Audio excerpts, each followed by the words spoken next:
Good morning, everyone. This is Nicole, your mobile bloggist for TOCtown.com. Just wanted to share with you the material that I'm going to be using for my next stamping staycation. I have my case here, which I have a full walkthrough on my YouTube channel.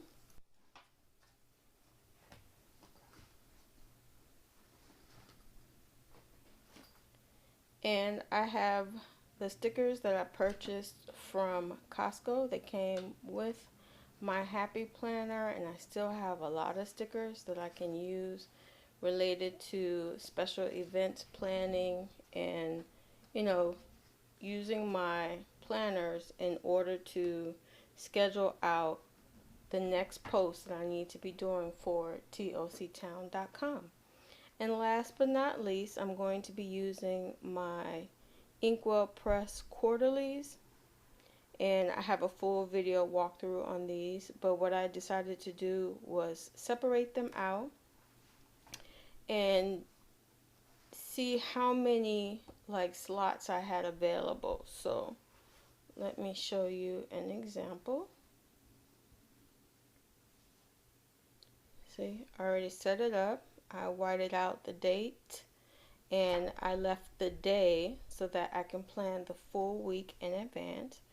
And as of this week, we are currently in the final stretch of July, almost into the fall season.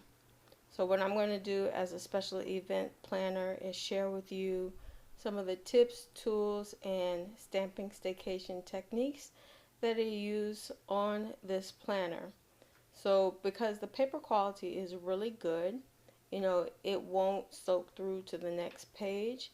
And in addition to that, I can plan out the process in which I want to journal my journey as a small business owner, and also use stickers, stamps, to embellish the process. So join me in TOCtown.com this week as I'm live and local for my next stamping staycation. Just go to the profile. The TOCtown.com link is right there.